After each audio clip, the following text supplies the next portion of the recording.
boy, next up, you got your engine out, your junk is in pieces. Now what? So, following along in Wayne Dempsey's book, your next stop here for these bits should be the machine shop.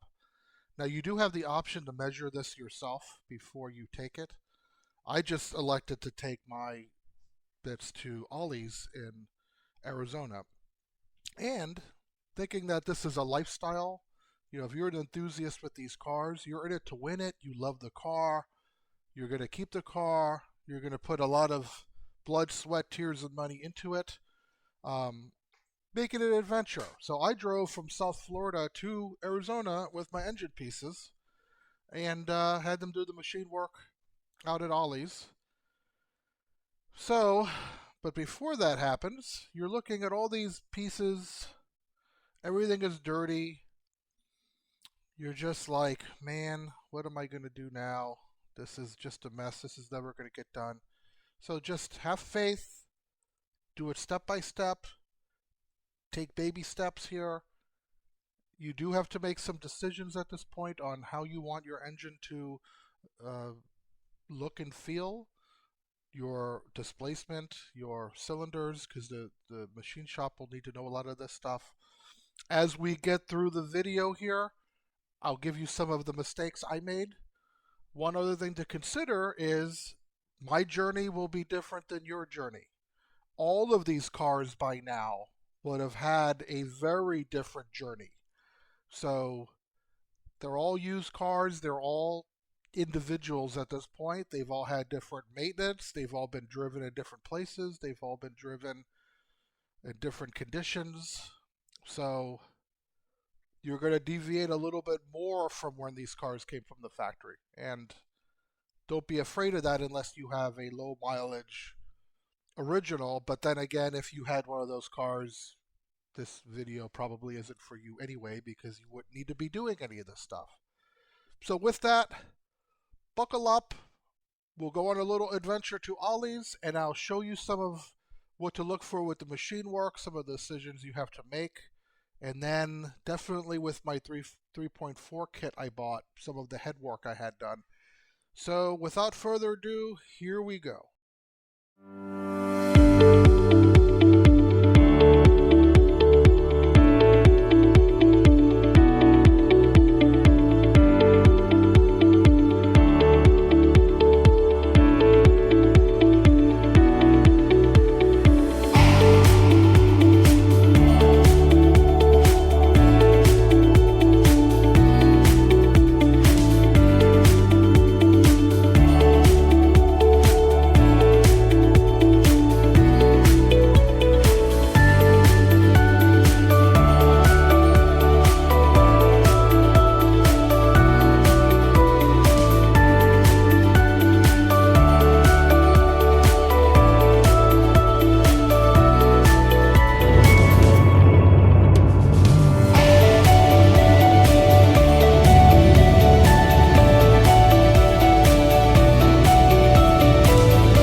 Alright, I'm back. I hope you enjoyed my quick adventure across the country on my way to California with a stop at Ollie's.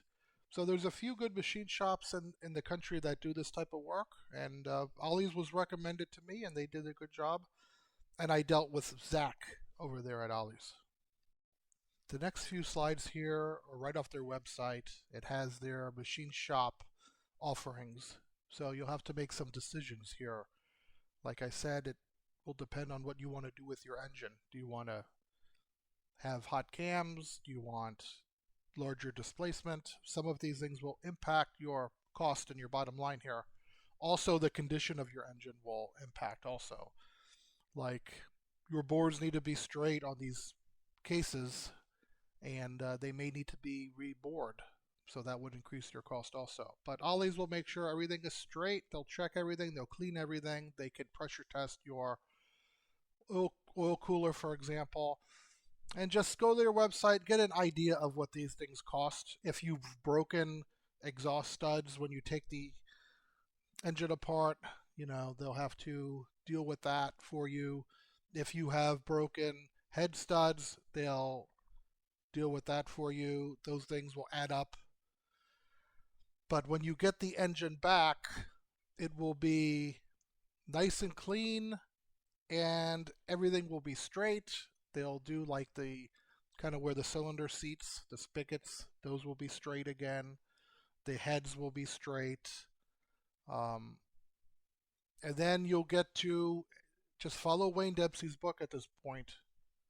Clean everything, create your environment for your workspace. You want everything absolutely spotless when you put this engine together. So I did find with Ollie's, the engine was very clean. The parts were very clean when I got them back. But even though they're clean, you want to clean them over and over and over and over and over again. And then again, just to make sure that there's nothing left in there, any type of metal pieces and polishing things, anything they use when they drill through that, you don't want anything in that engine. You're spending a lot of money on this. So as Wayne said, don't definitely get your alcohol, those wipes he mentioned in his book. Wipe everything down, clean everything, brake cleaner, get in by the case. You get the picture, clean. So I had a few things skipping forward when I was building my engine. I went with the Molle 10-to-1 3.4 piston and cylinder kit, and I really didn't like the clearance between the edge of the piston and the head. So the head is 95 millimeters, the piston and cylinder kit on a 3.4 98 millimeters. There was a sharp edge there. I really was uncomfortable with the clearance, so I do have Bill at Extreme Cylinder Heads close to me. He's maybe half an hour away. So I gave him a call. I saw on like the Pelican forums that people did like a chamfer cut on the edge of the chamber. And I had him do that work. So while I was there, I had spec with Ollie's who did the heads. I was going to do a mild engine. So it's a 964 cam engine. And Bill said, you know what? You gotta put in quality valve springs in the titanium retainer. So he said you'll like it when it's done. It'll rev higher.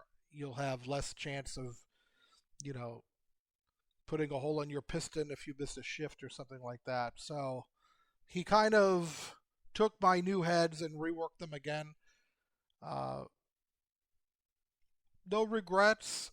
If I probably spent more money than I needed to by having that done. If I would have just known what I was doing beforehand, I would have had just Bill do the heads and put these valve springs in. I kind of paid twice for those, and then doing the chamfer. So I would probably venture to guess if I didn't do this, I'd probably have detonation issues because of the edge. Um, it would have been a 90-degree, almost a 90-degree ridge on the edge of the chamber, and that might have been a good place for detonation to go. So it's smoothed out. You can see the picture of it, and I'm on a single plug.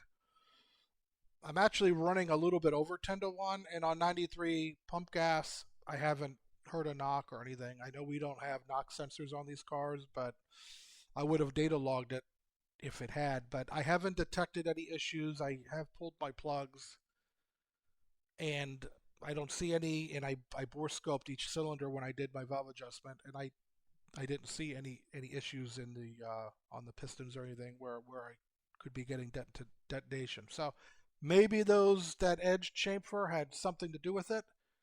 So it can't hurt to have it done. But I thought I was just so close. I was just uncomfortable building the engine without it. So with that being said, a few other items when you take your rods to Ollie's, if you're going to have them do refurbish your stock rods, make sure you buy those 8mm ARP rod bolts. Those are stronger than stock, and they'll rebore the journal of the rod with those 8mm, 9mm bolts. I'm sorry.